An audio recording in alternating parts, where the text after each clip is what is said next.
Hello, and welcome back to the NNP Symposium. Garrett, you can go ahead and turn on your camera and audio if you would like. So this hour, we will be hearing from Garrett Ziss about depictions of bust and ceded Liberty coinage on paper money. So got multiple areas of the hobby intersecting. So Garrett is a collector as well as a researcher and won the ANA's 2020 YN of the Year Award. So I will hop on out. Garrett, it is your show. Audience members, remember, if you'd like to send any questions for Q&A at the end, you are welcome to do so with the Q&A button at the bottom of your screen. All right, thanks, Leanna, and good morning, everyone. For the past 6 years, I've researched and collected obsolete paper money that displays either bust or Liberty-seated coin images.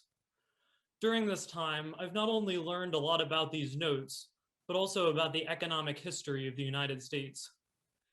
This presentation uses that history as a chronological framework to explore the numismatic marriage of coins and paper money. The chronology starts shortly after the country was founded. The fledgling United States government lacked financial strength, and the resulting depreciation of its continental currency in the late 1770s and the 1780s was a major factor in launching the era of obsolete paper money. The era began about 1782, and during this roughly 84-year period, the paper money that was issued consisted mostly of state banknotes and scrip notes, and they are collectively referred to as obsolete paper money. Scrip notes differ from state banknotes because they were issued by specific individuals, companies, and even municipalities to replace legitimate money for a limited time. Select obsolete notes display images of coins, and their purpose included giving the issuer credibility, helping the illiterate, and preventing the raising of a note's denomination. The first part of this presentation discusses bust coin images, but before we get started, here's some background information on bust coins themselves. Whoops. The US minted these silver coins from 1792 to 1839 in the denominations of half dime, dime, quarter, half dollar, and dollar. The obverse shows a portrait of Miss Liberty, and the reverse shows a portrait of an eagle. Early United States coins were struck using an obverse and a reverse die. And when either die failed, it was replaced by a handmade and therefore slightly different version. So even though each coin type has the same basic design, each one of the die combinations that made these coins is distinctive. The unique combination of a specific obverse and reverse die is called a die marriage, and there are reference books that identify and number the die marriages for each series. And as we look at certain examples of obsolete notes, we'll talk more about these die marriages. So at the beginning of the 19th century, the number of state banks that issued paper money was rather limited. This is a $2 proof note from the Bank of Albany in Albany, New York, and it was printed prior to the War of 1812. It's the earliest genuine example I've seen of obsolete paper money with a bust coin image, and it has 2 draped bust dollars on the left. The Bank of Albany was chartered in 1792 and was only the second bank chartered in the state after the Bank of New York in Manhattan. The note is payable to Stephen Van Rensselaer, who is one of the directors of the bank. He was also a prominent landowner, politician, and the brother-in-law of Alexander Hamilton. Another early example from the Bank of Albany is this multicolored $20 proof note. It has a stack of 20 draped bust dollars on the left, and the only legible coin date is 1803.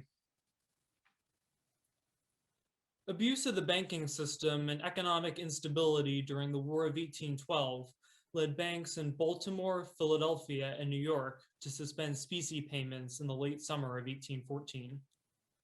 Since gold and silver coins were not readily available, they were hoarded and hard to find in circulation. When the war ended in early 1815, it was assumed that coins would re-enter circulation. But economic conditions did not support this, and instead, all coins disappeared from circulation, including copper ones.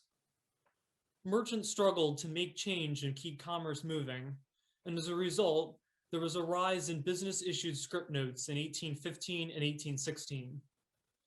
These notes had a face value of less than $1 and were given as change by merchants or companies. Similar to an IOU, they could subsequently be redeemed for the goods or services these businesses offered, or in current banknotes when presented in specified amounts. Scrip notes were needed quickly to fill a monetary vacuum, so readily available resources such as newspaper printers were sometimes used to produce them. 4 examples of this ingenuity come from the Tennessee frontier. The first example is a 12.5-cent note from Armstrong, Rogers and Company, who were merchants in Rogersville in northeastern Tennessee. It's dated September 25th, 1816, and was printed by Patrick Carey, who published the local newspaper, the Rogersville Gazette. The note has a mirror image impression of a cap bust dime reverse, and I've enlarged and flipped the image so you can see it better. These dimes were struck from 1809 to 1837 and were the closest domestic coin denomination to 12.5 cents. It was actually common to see scrip notes issued in eighths of a dollar at that time because they reflected the value of the Spanish colonial coins in circulation. So if a coin was pictured on a 12.5-cent note, it was usually a 1 real coin and not a dime. When this note was produced, a dime was included in the woodblock plate to make the image. And by comparing this image to known dime marriages for cap bust dimes, we can determine that either an 1809 or 1811 dime was used to produce the image. But we can't be more specific because dimes from these 2 years share a reverse die. The second example is a 25-cent note from Yancey's Old Stand, which was a store that operated in conjunction with Yancey's Tavern in Sullivan County, Tennessee. It was located 36 miles from Rogersville near present-day Kingsport. This note was also printed by Patrick Carey, and it has a design similar to the previous example, including the same border around the periphery. It has a mirror image impression of an 1805 drape bust quarter obverse. And drape bust heraldic eagle quarters, such as this one, were minted from 1804 to 1807.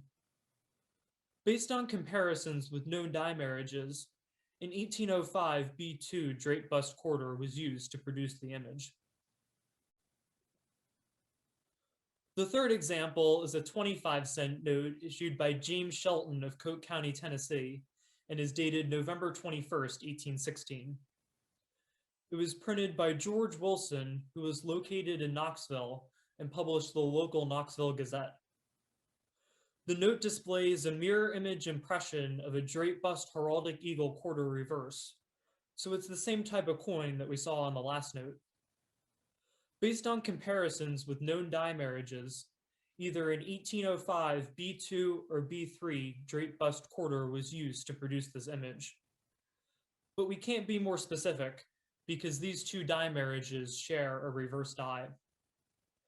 Even though the printing is rather light on the entire note, you can still see the gap in the dentals above the E in states, which is one diagnostic for this reverse die. And another subtle detail is that cents is misspelled up here in the left corner, and it's spelled as fence with an F instead. The fourth example is this 12.5-cent note issued by John Walker of Hiwassee, Tennessee, and it's dated November 8th, 1816. It was printed by Heiskell and Brown, who were located in Knoxville and published the local Knoxville Register. Before Heiskell formed a partnership with Brown, he worked in the office of the Knoxville Gazette for George Wilson, who printed the last note we saw. This note has a mirror image impression of a cap bust quarter eagle reverse. And an 1808 quarter eagle was used to produce this image, which is pretty remarkable since only 2,710 coins were minted of this 1-year type. So when I first saw this note, I had 2 questions. 1, how did a quarter eagle make it to the frontier in 1816? And 2, who was John Walker? because he was clearly trying to make a statement by putting the image of a gold coin on a mere 12.5-cent note? The answers to these questions are very interesting. Walker was born in 1770 to a white father and a Cherokee mother.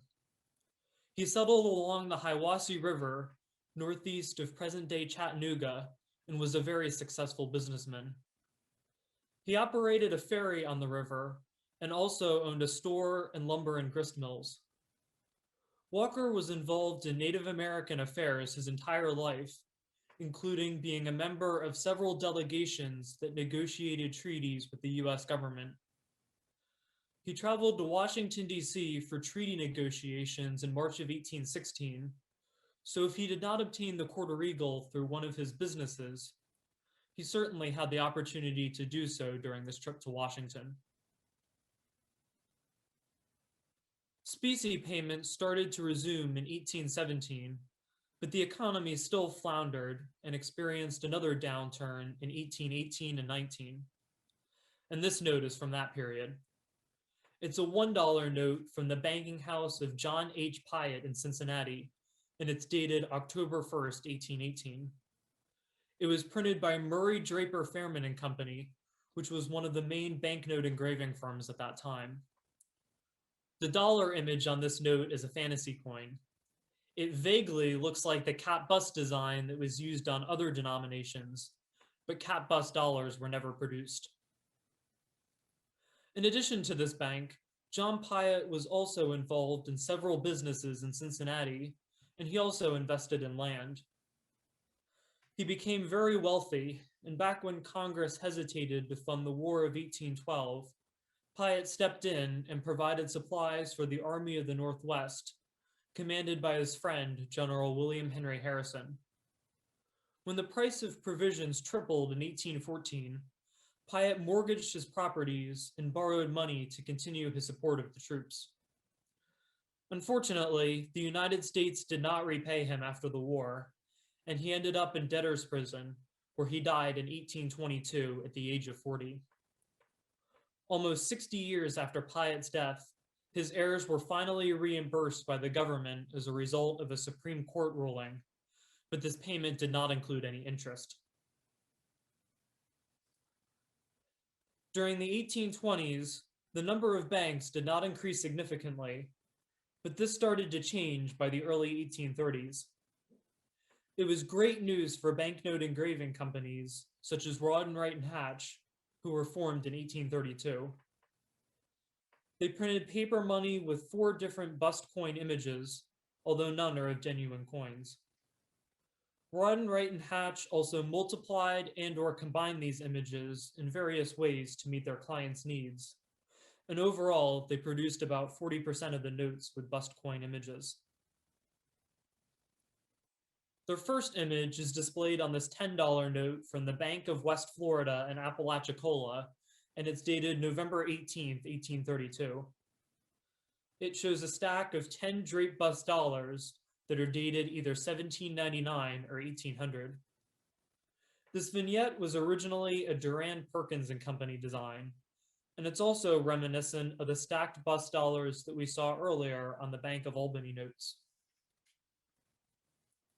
Next is a reduced diameter cap bust quarter reverse, shown here twice actually, on a 25-cent note from Wellman's and Whitehead of Massillon, Ohio. They owned a mill just north of town. Reproductions of this note were included in a marketing promotion for Almond Delight cereal in the late 1980s.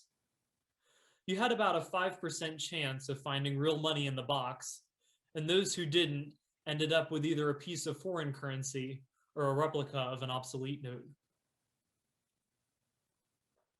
Their third bust coin image is an 1837 reeded edge half-dollar obverse, shown on this 50-cent note from the Bank of the State of Alabama at Tuscaloosa. State politicians engaged in fraudulent activity at several Alabama bank branches, including this one. And as a result, it was liquidated in 1845. The fourth image is a draped bust heraldic eagle dollar reverse, shown on this $1 note from the Wayne County Bank at Plymouth, Michigan. Michigan passed a free banking law in March of 1837, which made it much easier to get a state bank charter. It stated that 12 or more landowners in one area could start a bank as long as they had enough capital. But the balance sheets from these banks were often a sham, and the notes they issued were often worthless. Since many of them were untamed and found in out-of-the-way places, they were nicknamed wildcat banks. And one of these wildcats was the Wayne County Bank. After the bank failed, its remaining notes made their way to note alterers in Massachusetts, who made changes to the notes so that they appeared to be issued by a reputable bank. Once again, here's the genuine note from the Wayne County Bank at Plymouth, Michigan. However, this note is a $1 note from the Old Colony Bank at Plymouth, Massachusetts. The bank name and state in which it was located were altered, but the town name is identical to the original note. But the alterer overlooked a small but important detail that exposed their fraud, because the name of the bank they were trying to mimic is actually the Old Colony Bank of Plymouth, Massachusetts, not at Plymouth, Massachusetts. Due to various economic factors, the country entered a depression called the Hard Times period in 1837. The growing financial crisis led to the suspension of specie payments starting on May 10th of that year. When coins disappeared from circulation, paper money and tokens were used as a substitute. Fractional scrip notes once again rose in prominence so businesses could make change for their customers and keep commerce moving. Bust coin images were seen on select notes, and for the first example of this, we're headed back to Tennessee. This note is one of my favorites because it sparked my interest in researching this topic when I first saw it back in 2014. It's a 50-cent note from an unidentified issuer in Trenton, Tennessee, which is way out in the western part of the state. It's dated November 23rd, 1837, and it was likely printed by J.D. Hill, who published the local newspaper, the Western Union. The note prominently displays a mirror image impression of a cap bust half-dollar reverse. And based on comparisons with known die marriages, in 1832-0103, cap bust half-dollar was used to produce the image. At the end of the presentation, we'll look at one more note from Tennessee, and that one has two genuine coin images. But right now, we're moving on to Baltimore to talk about scrip notes that display a variety of bust coin denominations. Baltimore printers who produced these hard time scrip notes were located within 4 blocks of each other. Just to put things in perspective, the Baltimore Convention Center is down here, and then the Inner Harbor is down in this area. In contrast to the Tennessee note we just looked at, none of the Maryland scrip notes include images of genuine coins. The first 2 printers we're going to talk about are John Horton, who is located at Market and South, and then John Toy, who is located just down the street at the corner of Market and St. Paul. John Horton printed this 5-cent note for the mayor and city council of Baltimore. He was already on the city payroll for providing material to Baltimore's public schools. The note is dated May 16, 1837, and it has a cap bust half-dime reverse on the left. John Toy printed this 10-cent note for William Alexander in Lonaconing, Maryland. It's dated August 15, 1837, and it prominently displays a cap bust dime reverse. William Alexander was a Baltimore merchant who briefly operated a store in Lonaconing that supported the Georges Creek Coal and Iron Company. He moved back to Baltimore in November of 1837, and from that point on, his role in the company was to collect and ship needed supplies to Lonaconing. William's brother, John Henry Alexander, was one of the founders of this coal and iron company, and he was quite accomplished. He was the topographical engineer for the state of Maryland, and went on to become a member of the American Philosophical Society, as well as one of the founders of the National Academy of Science. John Toy also printed this 25-cent note for William Alexander. It has a reduced diameter cap-bust quarter reverse that is identical to the quarter image seen on this 25-cent note from the Mayor and City Council of Baltimore that John Horton printed. Neither Horton nor Toy specialized in printing paper money, so it was economical for them to share this quarter image. The same year that these Baltimore scrip notes were issued, United States coinage started to undergo substantial changes with the introduction of the Liberty Seated series. These coins were minted from 1837 to 1891, and the denominations shown on obsolete paper money are the half dime, dime, quarter, half dollar, and dollar. The obverse shows a seated Miss Liberty, and the reverse shows a wreath on the half dimes and dimes, and then a portrait of an eagle on the higher denominations. Similar to bust coins, dime images also exist in the Liberty Seated series. Since these coins were introduced during the Hard Times period, it's not surprising that Liberty Seated coin images made their first appearance during this time period as well. Here's an example of one of the earliest Liberty Seated images I've seen so far. It's actually a stock certificate and was issued in January 1839, almost 7 years before Texas became our 28th state. The certificate was used to purchase $250 worth of land in the city of Sabine in the Republic of Texas. It was printed at the Telegraph Press in Houston, which was a newspaper business that also printed regional notes during this time period. The Liberty Seated image on the certificate is not really a coin image since there's no date. But even so, it was later used on paper money from other states. Later in 1839, images of Liberty Seated quarters started to appear on various Maryland and Virginia scrip notes. The printer of these notes was John Murphy of Baltimore, who was located at 146 Market Street, right between printers Horton and Toy. Murphy did not typically print paper money, but specialized in printing religious books. In fact, due to his exemplary work on Catholic publications during the 1850s and 60s, Murphy was awarded a gold papal medal of merit by Pope Pius IX, and was later given the honorary title of Printer to the Pope. Here's an example of Murphy's work. It's a 25-cent note from an unidentified issuer in Michaelsville, Maryland. It's dated November 6, 1839, and it has a Liberty Seated quarter reverse. Interestingly, the town of Michaelsville no longer exists, as the land is now part of Aberdeen Proving Ground. Another example of Murphy's work is this 50-cent note from George Hupp's counting house in Winchester, Virginia. Hupp was a wealthy landowner in Strasburg, Virginia, which is near Winchester.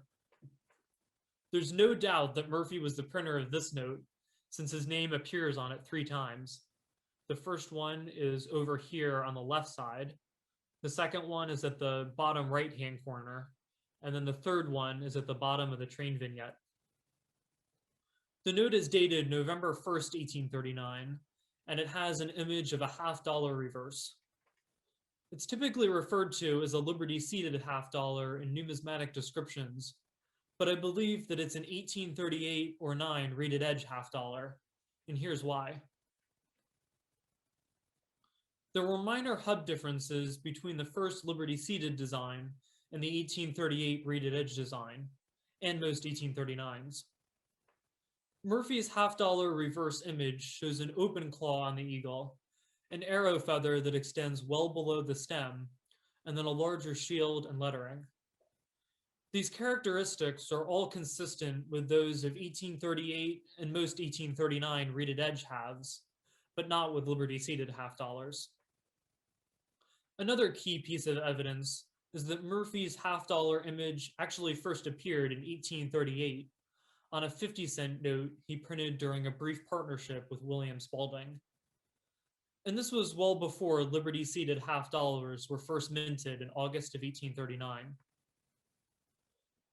So the transition from the use of bust coin images on obsolete paper money to Liberty-seated coin images was by no means clear-cut, and two other notes that Murphy printed further highlight this point. The first is a 5-cent note from an unidentified issuer in Frederick, Maryland. It's dated April 20th, 1841, and it has a cap bust half-dime reverse. Murphy had been printing notes with the Liberty-seated quarter image for about a year and a half at this point. So why did he use a bust half-dime image on this note, especially since Liberty-seated half-dimes had been in circulation since 1837? He most likely did this because he was able to use an image from another printer, and in this case, it was John Horton, who was located right down the street. This bust half-dime image on Murphy's note is identical to the one that we saw earlier on the 5-cent note from the mayor and city council of Baltimore that Horton printed back in 1837. Murphy also printed this 10-cent note, most likely for the same customer as the 5-cent note. It's dated April 20th, 1841, and it has a cap bust dime reverse. Once again, Murphy was able to use another printer's image, although this time it didn't come from his Baltimore neighborhood, but rather from Frederick, Maryland. This note is a 10-cent note printed by the Herald office, who published the local newspaper, the Fredericktown Herald. And it has a cap bust dime reverse image, identical to the one on Murphy's note. It's dated April 11th, 1840, and it was printed for William C. Hoffman, who was a local mill owner. Coincidentally, his father-in-law's name was John Reich, although not the John Reich of numismatic fame. The use of these scrip notes waned as the country recovered from the hard times period and coins came back into circulation. The United States continued to grow and expand westward. And by the time Liberty-seated coin images were used again on obsolete paper money, its economy was booming.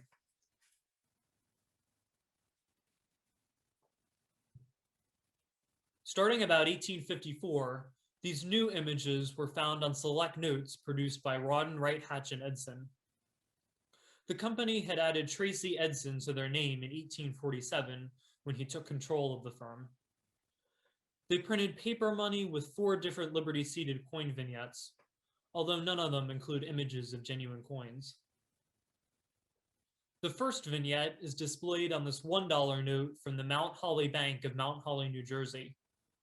It shows a cherub rolling an 1853 Liberty-seated dollar, and in a few minutes we'll be coming back to this vignette. Here's the second vignette on a $2 note from the West River Bank of Jamaica, Vermont. It shows 2 cherubs dueling with spears. One of them is standing on a Liberty-seated dollar, and the other cherub is using a dollar as a shield. Unissued remainder notes from this bank are the most commonly seen examples of Rawdon, Wright, Hatch, and Edson's Liberty-seated vignettes. They're available as individual notes and in sheet form, with $1, $2, $3, and $5 notes, and each denomination has a different Liberty-seated coin vignette. Next up is the third vignette on a $3 proof note from the Bank of Tecumseh in Tecumseh, Michigan. It shows 3 cherubs resting among 3 Liberty-seated dollars. From left to right, the cherubs represent history, the arts, and mechanics. Here's the fourth vignette on a $5 note from the Corporation of Georgetown in the District of Columbia. It shows 5 cherubs intermingled with 5 Liberty-seated dollars. Later issues of this municipal note have a full green tint, and they're quite rare. Next, we're going to go back and take a closer look at the $1 vignette. You probably noticed that it's the only image with a dated Liberty-seated dollar. I've documented 23 different examples of notes that display this vignette. 14 have dollars dated 1853, 6 are dated 1854, and 1 each are dated 1855, 57, and 63. The dates could have been changed to reflect the incorporation date of the bank, or to thwart counterfeiters, or both, but so far I haven't found any specific documentation from these banks that addresses the date change. A second company that produced select banknotes with Liberty-seated coin images was Wellstood, Hankshay, and Whiting. They had the distinction of being the only major banknote printing company to have an office in the growing market of Chicago. Starting around 1855, they printed paper money with 6 different Liberty-seated coin vignettes, although once again, none of them include images of genuine coins. The first vignette is displayed on this $1 proof note from the Niantic Bank of Westerly, Rhode Island, and shows 1 Liberty-seated dollar reverse. The rays around the eagle are one indication that it's not the image of a genuine dollar, because rays were never added to this denomination. Here's the second vignette on a $1 proof note from the Chittenango Bank of Chittenango, New York. It shows a female figure displaying the reverse of a Liberty-seated dollar in 3/4 view. And then directly below this, there's also an image of an 1852 gold dollar reverse. Chittenango is located east of Syracuse, and it happens to be the hometown of L. Frank Baum, who wrote The Wizard of Oz. Next up is the third vignette on a $1 note from the Fireman's Insurance Company in Memphis, Tennessee. It shows a woman holding a Liberty-seated dollar like a harp, and it's the rarest of the Wellstood, Hankshay, and Whiting dollar vignettes. This insurance company most likely took on the role of a bank. Here's the fourth vignette on a $2 proof note from the Winnebago County Bank of Neenah, Wisconsin. It shows 2 Liberty-seated dollars. A cherub is holding an 1850 with arrows at the date, which is a design that was never produced, and the other dollar is resting next to a female figure. The fifth vignette is displayed on this $2 proof note from the Pecasset Bank of Tiverton, Rhode Island. It shows a Liberty-seated dollar reverse overlapping a Spanish colonial 8 reals reverse. The Pecasset Bank was initially located in Rhode Island, but when the U.S. Supreme Court settled the border dispute between Rhode Island and Massachusetts in 1862, the border was shifted slightly south, and the bank found itself located in Fall River, Massachusetts. There are Pecasset banknotes known from both the Rhode Island and the Massachusetts addresses, and the bank was also a target for counterfeiters. Here's the sixth vignette on a $5 proof note from the Aquidneck Bank of Newport, Rhode Island. It shows 5 overlapping coins consisting of 3 Liberty-seated dollars and 2 Spanish colonial 8 reals. Of course, it was not unusual to see foreign coins pictured on notes during this time period, as they were legal tender in the US until the implementation of the Coinage Act of 1857. Next, we're going to take a look at an interesting group of notes. This is a genuine $2 note from the Thames Bank of Laurel, Indiana. It's dated August 12, 1856, and it has the coin image we just saw on the Pecasset note. The Thames Bank collapsed rather quickly, and its remaining notes became a favorite among note alterers, who made changes to the notes so that they appeared to be issued by reputable banks. Once again, here's the genuine note from the Thames Bank. However, this note is a $2 note from the Thames Bank of Norwich, Connecticut. The vignettes, date, and even the bank name on the note are identical to the original, but the bank town and state have been altered. And here's another example. It's an altered $2 note from the Safety Fund Bank of Boston, Massachusetts. The alterers had to work a bit harder on this note, and they changed the bank name as well as the bank town and state. Here's a list from my database of the 12 banknotes I've seen so far that were altered from the Thames Bank of Laurel, Indiana. It's not surprising that their locations are all far from Indiana, with 3 from Connecticut, 6 from Massachusetts, and 3 from New Jersey. In some cases, the year of issue is changed from 1856 by overwriting it, but the day and month are consistent across all notes. As you can see, none of these notes exist in large numbers.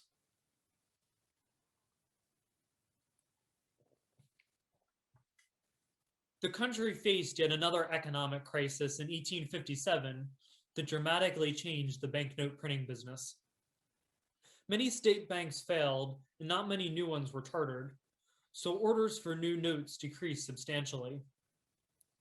This downturn in the industry led the 7 largest banknote printers, including Roddenwright, Hatch and Edson, and Wellstud, Hanks, Hay and Whiting, to merge in 1858 to form the American Banknote Company. Just 3 years later, the United States erupted into civil war, which created new challenges for printers of paper money. And here's an example. Here's a $5 note from the Merchants Bank of Macon, Georgia. And they also had $1, $2, and $3 notes with Liberty-seated coin vignettes. Fully issued notes from this bank, such as this one, are well circulated and are quite rare. So far, I haven't seen any unissued remainder notes, and during my research, I discovered why this is likely the case. The answer lies in this $1 note from the Mechanics Savings and Loan Association of Savannah, Georgia. It was printed during the Civil War by P.H. Howell of Savannah, and it's dated April 7, 1862. As the Civil War dragged on, Southern printers faced a number of challenges in printing paper money, including a Northern blockade, which made it difficult to obtain the paper and ink required for production. So the South had to make do with what they had, and one option was to print new notes on the back of unused uniface notes from banks that had failed or had questionable credit. So the most interesting part of this mechanics note is actually the reverse, because it was printed on the back of unissued $5 notes from the Merchants Bank of Macon, Georgia. As you can see, the reverse just happens to show 2 Liberty-seated coin vignettes, as well as enough of the bank name to identify it as the Merchants Bank. By the late 1850s, it was known in Georgia that the Merchants Bank was on unstable ground. So it's not surprising that by the early 1860s, sheets of their unissued remainder notes were relegated to being used to print legitimate notes from the Mechanics Savings and Loan Association. And here are 2 more Liberty-seated examples. First, a Merchants Bank $1 vignette, as well as Merchants $2 and $3 vignettes, all of which appear on the reverse of notes printed for the Mechanics Savings and Loan Association. Of course, both the North and the South were suffering from the economic crisis caused by the Civil War. The uncertainty of its outcome and suspension of specie payments led to the hoarding of coins, and their absence in circulation resulted in the use of various substitutes, including fractional scrip notes. The majority of these notes were issued from the end of 1861 to the beginning of 1863. And so far, I've documented 105 different examples that display Liberty-seated coin images. About 60% of these notes were produced by New York City printers, although once again, none of them include images of genuine coins. These firms did not typically print paper money, but they stepped in to help businesses who were struggling to make change and keep commerce moving. There were 6 printers who produced these notes, and they operated within 7 blocks of each other in Manhattan. This map shows their locations, and just to put things in perspective, the current 9/11 memorial is up here, and then the New York Stock Exchange is down here. The first printer, Henry Seibert and Brothers, was located at 93 Fulton Street and included Henry's brothers, Jacob and Charles. They were the most prolific scrip note producer in this group, and they printed 5 different styles of notes with Liberty-seated coin images. The first style has just one coin image, and in this case, it's a liberty-seated half-dollar reverse, shown on a 50-cent note from New York City produce dealers, Haver and Johnson. The note also has a bonus liberty-seated vignette over here on the left. The second style also has just one coin image, but it then adds a protector, which was used as an anti-counterfeiting measure. This example is a 25-cent note from the California Cigar Store in New York City, and it has a liberty-seated quarter reverse and a green protector.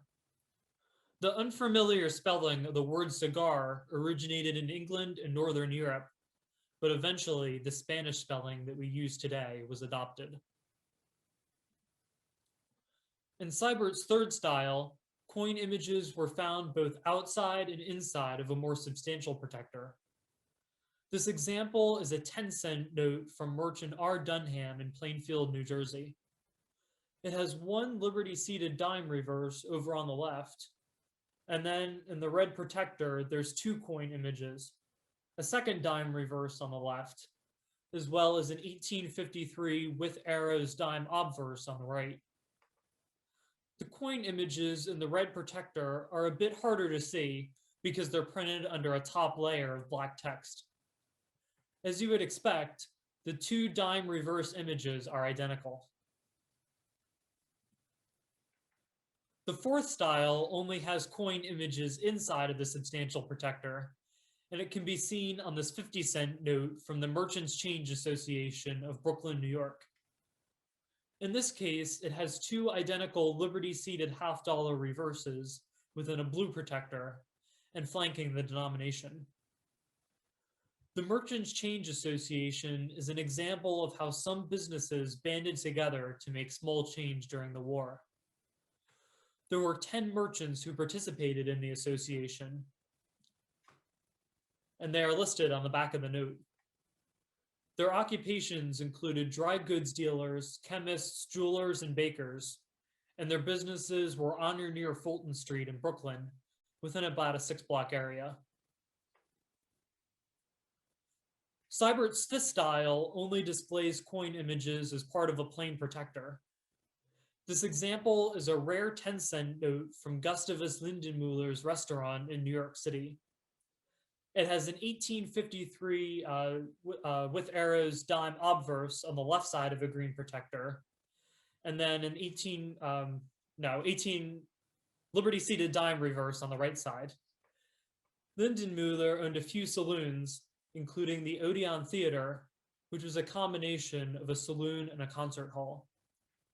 He was arrested at least twice for violating a city law that prohibited serving alcohol on Sundays, and he was a leading voice against this law within the German community in New York City. Not only did Lindenmuller issue scrip notes, but he also produced tokens in 1863, and here's an example. It shows a beer mug encircled by a wreath on one side, and then a picture of a bearded man, perhaps Lindenmuller himself, on the other. Private tokens were widely used by merchants during the Civil War, but the government prohibited their use in 1864. One reason for this was allegedly because Lindenmuller refused to redeem his large number of tokens, but this story has not been verified and is likely an urban legend. So since these New York City printers were clustered together, the obvious question is, did any of them share liberty-seated coin images? And the answer is, yes, they did. Seibert shared a coin image with Latimer Brothers in Seymour, who were located about 7 blocks away at 21 Nassau Street. They printed this 50-cent note for New York City grocer John Lewis, and it has a liberty-seated half-dollar reverse that is identical to the one on Seibert's notes. The next two printers had a style that was similar, but not identical to that of Seibert. They are Snyder Black and Stern and Hosford and Ketchum, who were located just a few blocks from each other on William Street. They shared at least one liberty-seated coin image, which is why I'm discussing them together. Snyder, Black, and Stern printed this 10-cent note for Dowdy Wilkinson and Company, which could be redeemed at the Farmers and Manufacturers Bank in Poughkeepsie, New York. It has a Liberty-seated dime reverse on the left side of a green protector, and an 1853 with arrows dime obverse on the right side. Dowdy Wilkinson and Company transported cargo on the Hudson River, and they reportedly carried everything from passengers to bat guano, although hopefully not at the same time. Hosford and Ketchum printed this 10-cent note for Claudius V.B. Barse, which could be redeemed at the bank of Stowell, Chamberlain and Company in Olean, New York. Barse was a prominent businessman, and he went on to become the president of the Exchange National Bank of Olean in 1878. The note has a Liberty-seated dime reverse on the left side of a green protector, and then an 1853 with arrows dime obverse on the right side. These Hosford and Ketchum dime images are identical to those used by Snyder, Black, and Stern on the Dowdy Wilkinson note we just saw. So they did share Liberty-seated dime images, but it's less clear whether they shared Liberty-seated quarter images.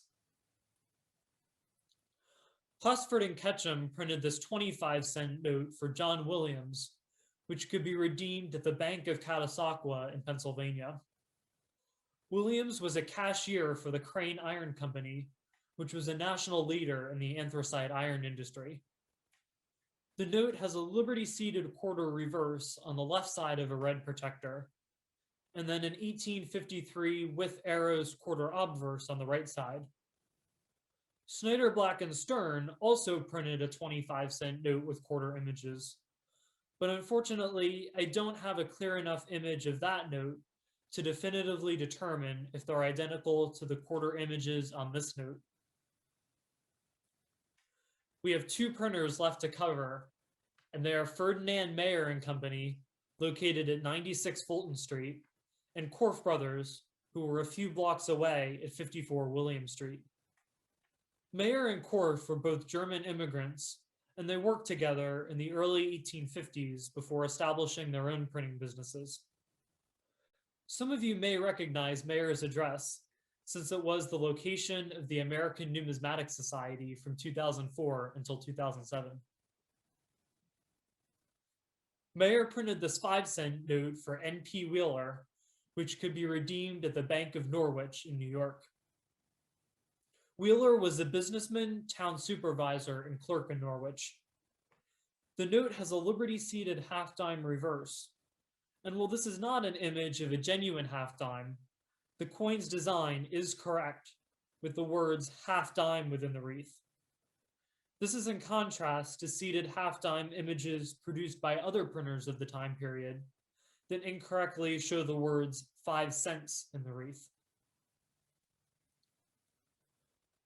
Korff Brothers printed this 10-cent note for Dodds Express, which could be redeemed at the Hanover Bank in New York. Dodds Express was a baggage transfer company that operated in the New York City area. In this case, it's actually the note's reverse that's the most interesting. The vignette shows 3 pseudo coins and 4 Liberty-seated coins of various denominations, and the only dated coin is this 1860 half-dollar here on the left. For the last note in the presentation, we're headed back to Tennessee. It's a great note to end with because it once resided in the collection of Eric P. Newman, whose generosity has made this 3-day symposium possible. An unknown printer produced this 50-cent note for Thomas L. Sperry, which could be redeemed at the Individual Bank of Sparta, Tennessee.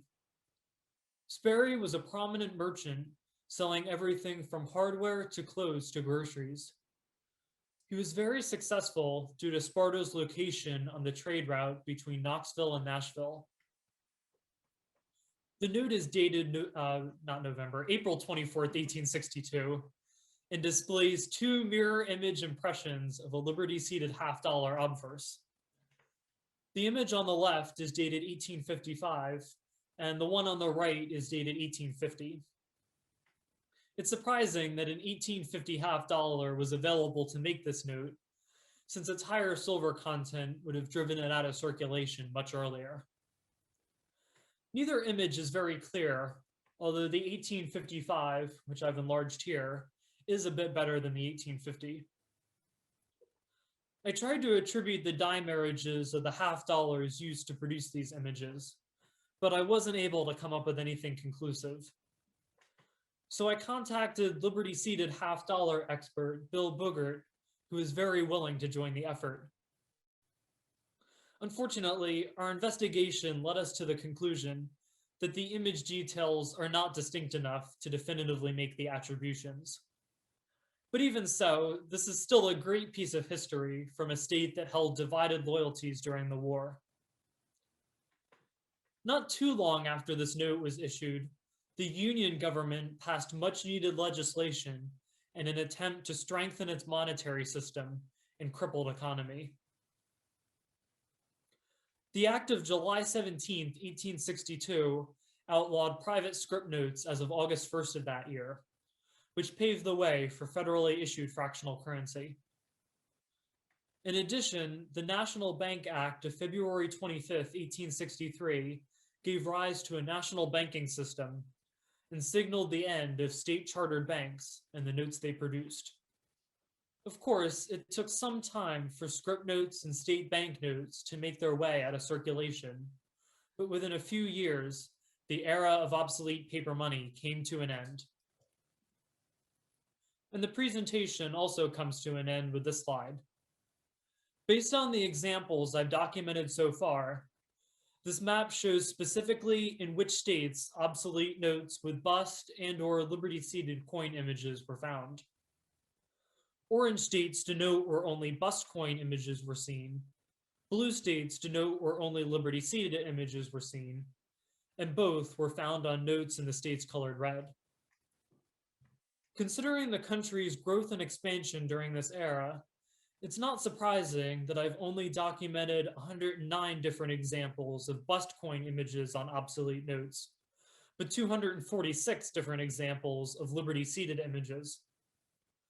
These numbers include altered notes, counterfeits, and notes with pseudo-coin images, because they would all be included in a comprehensive collection of this numismatic marriage. So thank you all for listening, and I'd especially like to thank Bill Boogert for his valuable help, as well as the NNP for sponsoring this event. Whoops. I really hope that we'll be able to attend coin shows again soon, and I'll see many of you in person. All right, then if the PowerPoint's done, you can go ahead and hit stop share. And we have a few minutes left for a Q&A. So let's see what we got here. Audience members, if you have any questions, go ahead and click that Q&A button at the bottom of your screen and send them in. For now, we have one. What portion of this research has been the most challenging? Oh, I think it's definitely been finding some of the more obscure pieces of information, because like some of this research, like for example, with the Tennessee printers, that relied heavily on a lot of old books that were found online, and then a lot of state and local historical societies. And those aren't exactly the front page of the internet, so they can be very difficult to find. Yeah. Okay, let's see. That's the only one in there for right now. Audience members, we're going to give you a couple more minutes so you have time to type things. Yep, there's one. How much time do you estimate that you have spent on this project? Oh, goodness. Definitely hundreds of hours. I mean, just between putting together the database initially, and then filtering that data to find patterns in it. And then once that was done, I had to go through and put it in the context of economics for this presentation, and then filling in the gaps with additional historical anecdotes and little cool stories here and there. And that stuff is very rewarding, but it definitely takes a long time, but it's very worth it. So where have you found most of these examples? Most of them, they came, well, I started from the Lawrence R. Stack collection that was sold in January of 2008. And then I also got a fair number of examples from the obsolete paper money books from P. David Bowers, written by him, and then also from online auction sites such as Heritage. Alrighty. Have you considered the cost to obtain a note and the corresponding coin for an exhibit? I haven't exactly taken that specific combination into account cost-wise. I know for specific notes, there's definitely a very wide price range, but you can definitely put together a very nice collection on a modest budget. I actually haven't spent more than $200 for a note, and I've even gotten some of them for less than $20. So good bargains there. Nice. Now for the banknote proofs, those usually are more expensive, and they can definitely run into the 5 figures. So those would be better suited for collectors on a larger budget. Mm-hmm. It appears early notes created mirror images of coins by rubbing a real coin onto the paper. Is that true? And if so, how did they create the correctly aligned images? Well, the theory behind how the mirror images worked is that they would kind of cut out a little hole in the woodblock plate that was used to make the image, and then they would kind of glue the coin in there and then ink over it. So you are actually getting the exact coin there. And then for, you asked about turning it back over so that it was the correct, so it looked like an actual coin. That was just something I did using the miracles of technology after the fact. So. Alrighty, and have you come across any articles by George Haiti, past president of the ANA, who collected obsolete notes depicting coins? Yes, I am familiar with those articles. Okay, they mentioned, for anyone else who's listening and is interested, this person mentioned articles in the Numismatist from April and May of 1975, December of 1981, and January of 1982, if anyone wants to hunt those down. Was really the first research on this topic. Mm-hmm. Alrighty. And then we have a couple compliments in the Q&A as well, saying that it was an excellent presentation. Well, thank you very much. Alrighty, and that is just about time. So I think we're going to wrap it up there. Do you have any closing words before we end it out? No, but just thank you very much for this opportunity. That was excellent. So, alrighty. Thank you. Thank you. So everyone else who's watching, thank you for coming, and I hope to see you more throughout the symposium weekend. Up next, we have Kellen Horde, who will be presenting on building a numismatic research library, who is our last YN of the day. So you can hop on over there. And Garrett, thank you very much for presenting, and it was a wonderful presentation. Thank you. Thank you.